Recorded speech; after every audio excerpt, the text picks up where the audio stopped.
Alright guys, I was not planning on making another Dragon Age video right away. I had some other stuff in the pipeline that I was going to be getting to.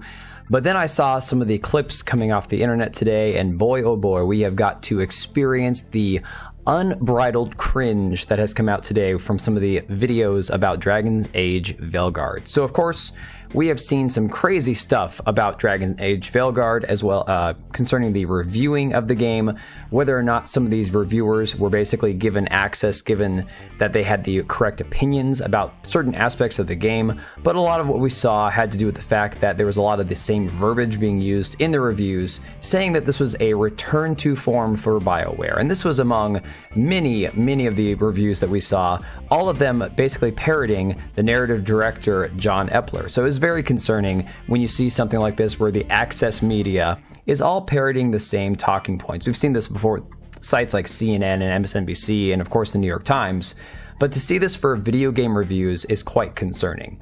So then of course we also saw a little bit of a controversy with Mr. Matty Reviews, a big prominent YouTuber.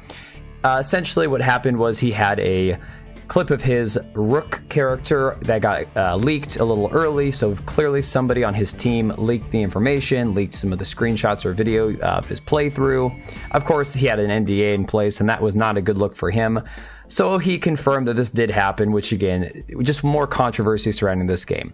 Then even today we saw a fake NDA coming out that Grums unfortunately shared. Luckily, we got it community noted in time.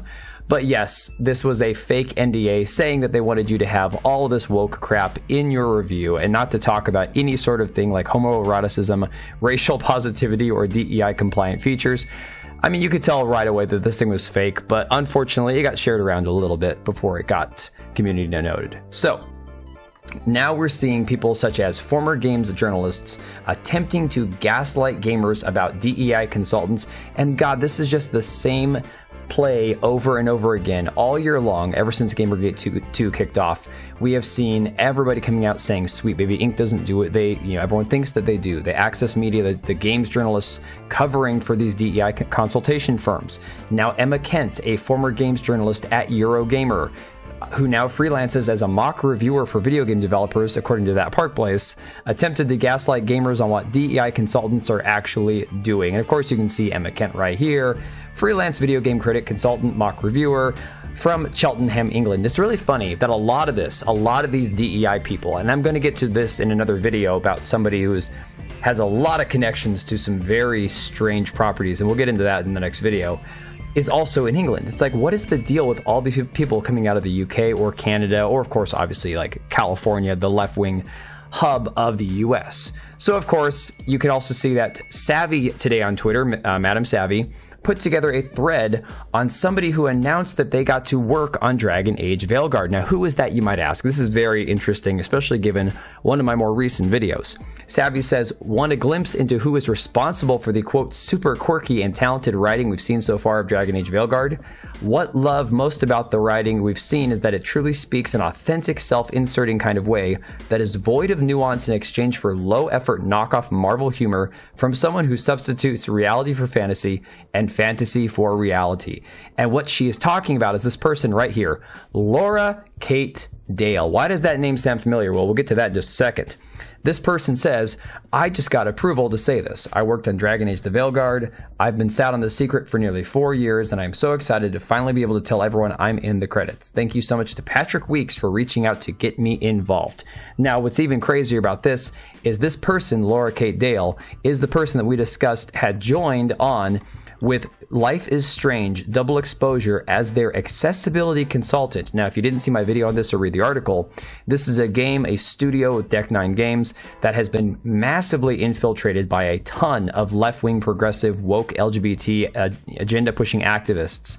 And of course, Laura Kate Dale wormed his way in here as an accessibility consultant, although it seems like 99% of his agenda is simply pushing gender dysphoria, gender euphoria, autistic gender Mario's butt crap. I mean, his books are completely unhinged looking. So Savvy points out on here, you're probably wondering who hired this absolutely talented individual who's totally not pandering. Patrick moved off of Twitter, deleting all of his tweets, but he's pretty active on Blue Sky. The narrative designer had the ability to hire the above individual who, let's see here, who is also writing a novel. I'm certain it's absolutely very different from the writing in Veilguard. Oh. And then, of course, you can see right here, another chapter finished for a personal novel, starting to love my doofus heroes, which is a good sign. Patrick has some interesting posts. Anyway, these two and a handful of others wrote the absolute banger that is Dragon Age. It was so good the Mass Effect team had to come out and say that they wouldn't reduce their M rating and actually keep things the way they are instead of deviating this hard on a series. Be sure none of this is forced DEI injected into the game. You lot want to put it in there after all, gleefully even, but oh man, talk about DEI hires. This is a lowering of quality like we've never seen. Please remember the people who made the original series are no longer there. The original writers have been abandoned and these talented scholars have taken their place. Toxic positivity is the death of quality content. And of course today it gets even better because now today we are seeing Dragon Age Bioware actually taking down clips people are sharing around of the most cringe 2 minutes of gameplay, cinematics, cutscenes that you will ever see in a video game. And I'm going to play for you in just 1 second. But from Fandom Pulse here it says, new Dragon Age the Veilguard clip shows Isabella doing push-ups as punishment for misgendering the Qunari character Tosh. And boy, this is not even a joke. Unfortunately, you're going to have to see this for yourself to believe it, so I'm going to play it for you right now. Enjoy. Ruby in her other hand. Maker's panties. I was so proud. Oh, Ah, shit. They're still holding it. Sorry. What are you doing? Pulling a barb. Oh, okay. a barv? Tradition in the Lords of Fortune from one of our old members, Barv. Good guy, but like most of us, his plans went sideways a lot. Bad blood among your crews, not good for morale, but there's not always time for big drawn-out apologies. So when one of us screws up and we know we've screwed up, we do a quick 10 to put it right. Pulling a Barv. Oh, there we go.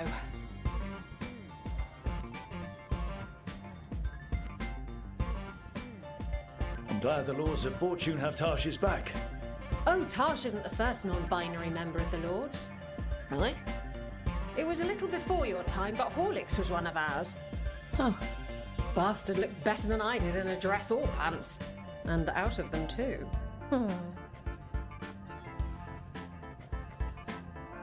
Any reason you can't just apologise?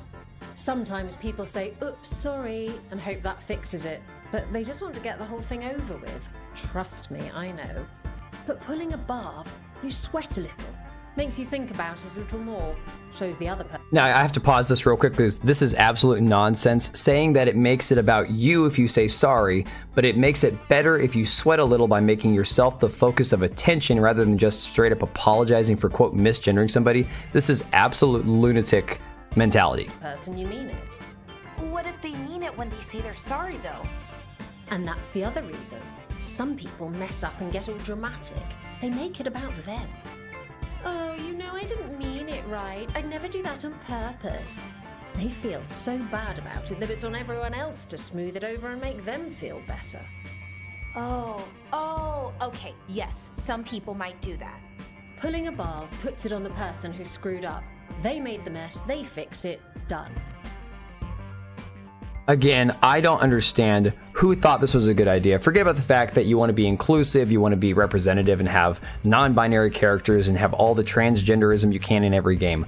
The writing itself is so unbearably cringe, and it not only is cringe, but it flies in the face of what the existing characters and story that we already have from the previous Dragon Age games. And Demian shared this clip courtesy of Christina Tasty, and it completely contradicts everything that they just did in this current clip. I'm going to play this for you right now.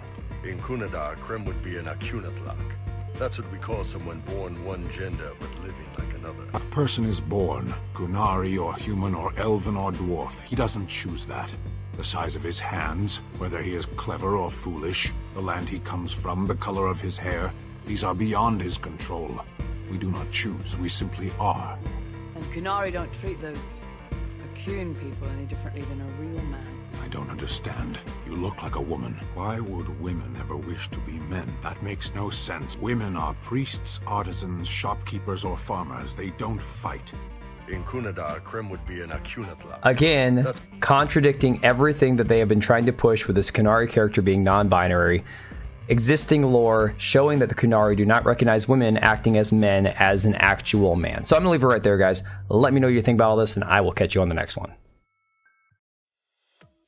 All right, and if you made it this far, thank you so much for watching the video. Thank you for being here. I do have 2 channels, Minimal Effort Podcast, as well as my gaming channel. I do have a Twitch and Kick for my gaming channel. We do live streams over there occasionally, maybe once a week. And then if you are in the market for a new PC, make sure to check out Meta PCs. Click the link I have down below. Use code TBO at checkout for a special discount. Thanks again for watching, and I'll see you next time.